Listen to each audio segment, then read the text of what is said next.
What's going on, everyone? Togavora here, bringing you guys today the roster NPL Season 3, your one and only Portland Timbers. That's right, ladies and gentlemen.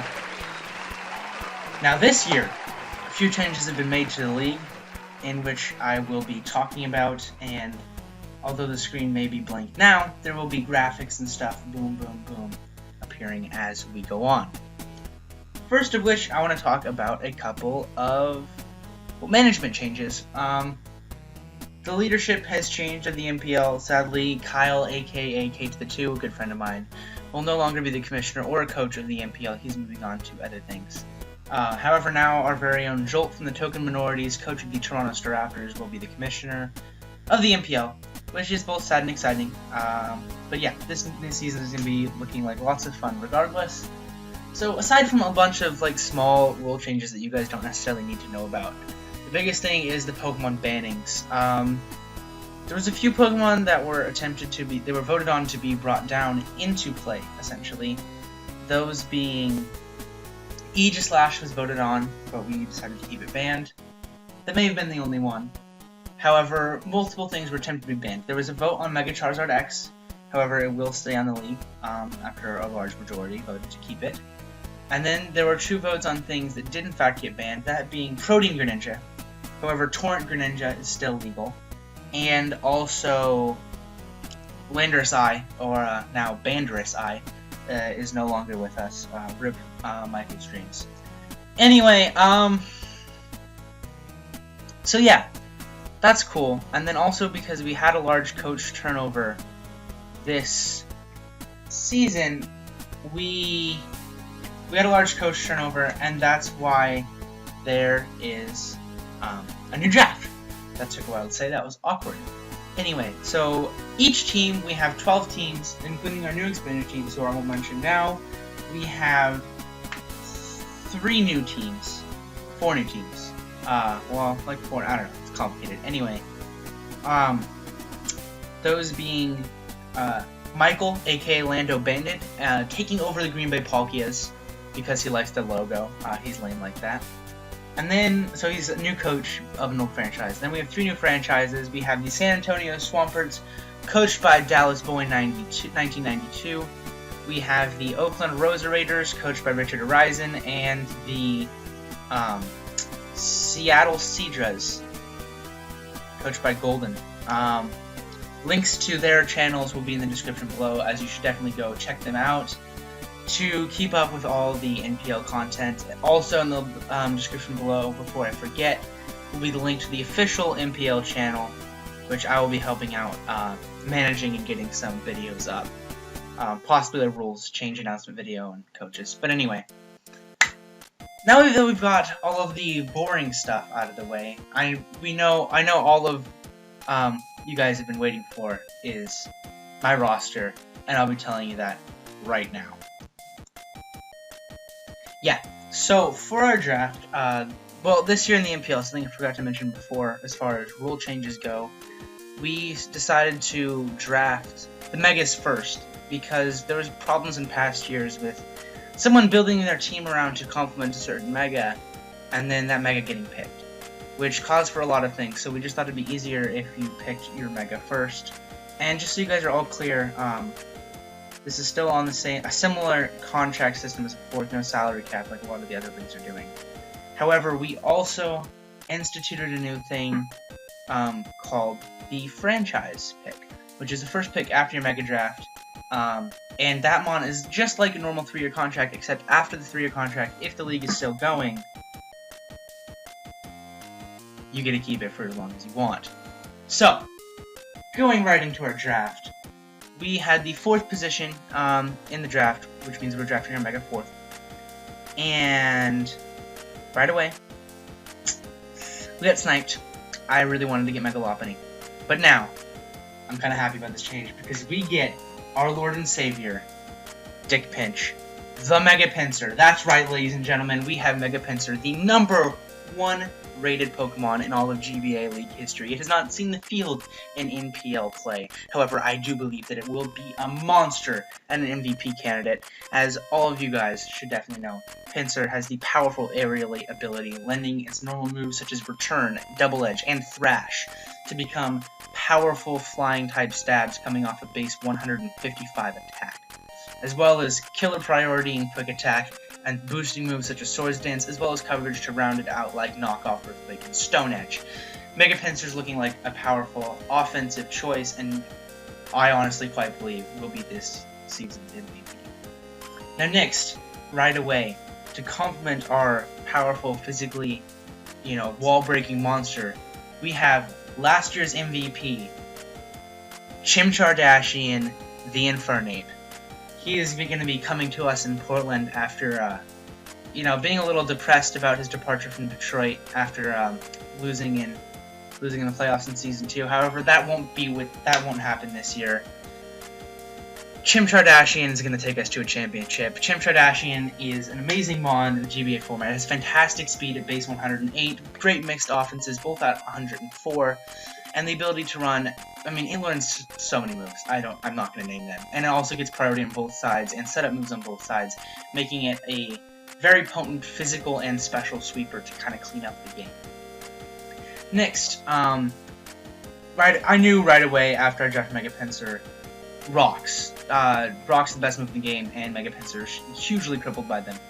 And so I decided to go with Iona, the Latios. Latios is a fantastic both offensive and defensive defogger, as it has support moves such as Thunder Wave, Roar, and Roost, and Healing Wish to back up its offensive move pool filled out by, Drop a Draco, Thunderbolt, Psyshock, Energy Ball, Surf. The list goes on forever. But it's going to be an amazing Pokemon for us, and most of all keep things off of the field for us. Next, right after that, I was a little surprised by this, but Sylveon was still on the table, and Sylveon, as you guys know, is proven in both the NPL and GBA formats if you do follow them. It has fantastic special defense, great HP, great special attack, going off with that powerful Pixelate Hyper Voice, which, one of the things I liked, and one of the things I liked about my team so much last year, is it goes with my walls and defensive Pokemon. They're not set up big. Like, they get the coverage and they're powerful enough where you can't set up on them. And so yeah, that's going to be there. It can pass wishes around. I can even run a slow baton pass set to get those baton passes into Mega Pinsir, so that I can come in with ample opportunity to break through my opponent's team, and also maybe even pass a couple Calm Minds into Latios or Infernape. Next, I decided to pick with Hippowdon, Motto. Miguel would be very proud, but I picked Moto here because I wanted a strong defensive Pokemon after getting the strong specially defensive Pokemon in Vaporeon. It's also a Rock Resist, which we did not have up to that point. It's also a Stealth Rocker.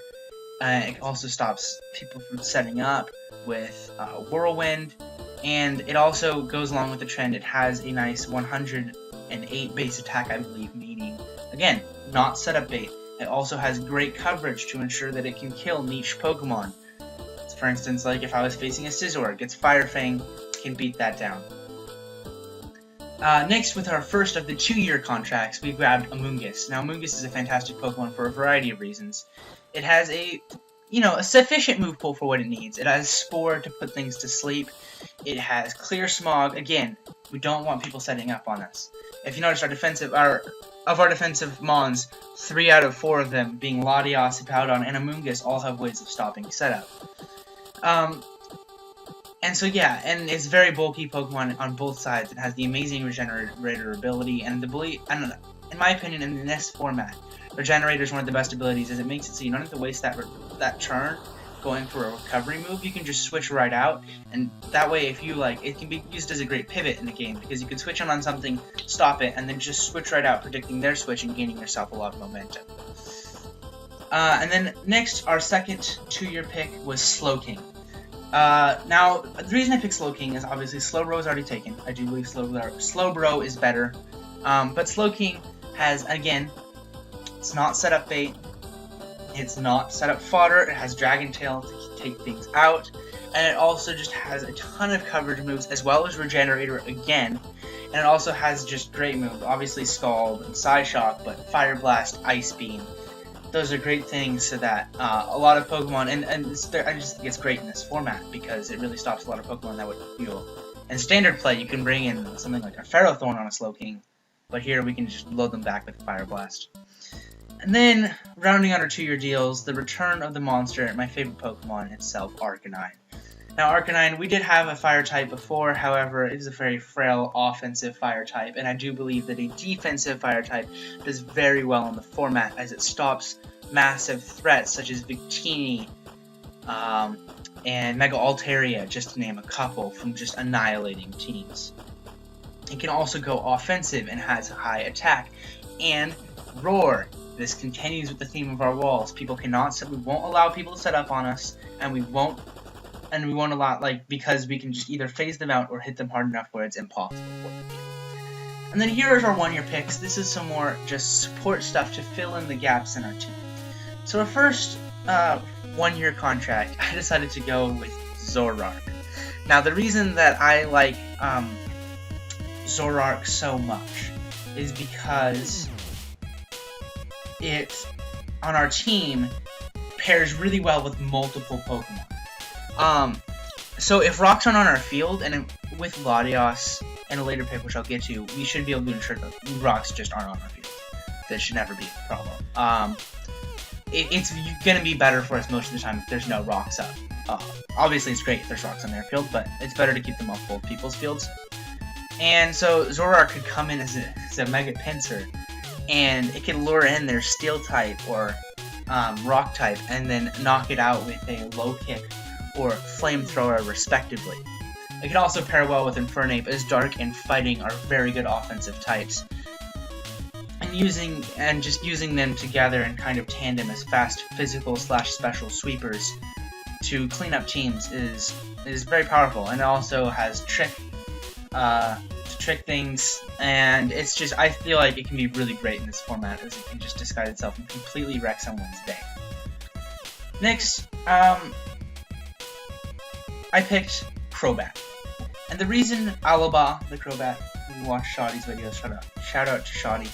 But basically, the reason I picked Crobat is because at that point in the draft, I'd only had Latios as Defogger, and although Latios is a very reliable Defogger and a very good Pokemon, and I do expect I'll bring Latios most weeks, I'm not going to bullshit my way around that, but I do think it's just great for us to have another option for Defog, especially one that's not weak to knockoff and such. That way, obviously it's not going to help a ton versus like Tyranitar, but if we were to face a team something like a Bisharp to try to stop the Defog, Defiant users usually tend to have a Dark move, and Crobat isn't at least weak to Dark, and it's also a very fast and potent physical sweeper, or even a special sweeper if we wanted to go with a nasty plot set. So I'm looking forward to be using that this season. Finally, to round out our draft, I decided to go with Magneton, and at the time picking Magneton, Magnezone was still on the table, so you might question me, why, Chris, why would you pick Magneton over Magnezone? And the reason I like Magneton more than Magnezone is this. You only have 10 less base special attack than Magnezone. However, you have 10 more base speed, and this is huge for a lot of things, as it allows, in my opinion, for you to go with a more bulky Eviolite set, and while also outspeeding things, or also a more viable choice spec set, as I believe the base 60 speed of Magnezone doesn't let you outspeed a lot of defensive Pokemon. A lot of defensive Pokemon have, say, base 85 speed, and so if they just creep a little bit of speed investment, they can still outspeed you. And I don't want to be playing those kind of games. Also, we face Torrent Greninja, and Scarf Magneton outspeeds it. That's not a huge thing. That's not why I picked it, but now that I've picked it, it's nice that it's nice to have it, if you know what I mean. So, that's our draft this season. I'm sorry if this felt long-winded, though the whole video is only 14.5 minutes, which doesn't seem that long. But, if you're excited for, well, I'm Togavor, you're yourself, and I hope you enjoyed. And if you did, and you're excited for Season 3 of the NPL, leave a like, comment, and subscribe. And make sure you go check out the NPL channel and the expansion teams channels in the description below. But thanks for watching, and I'll catch you guys next time. Peace.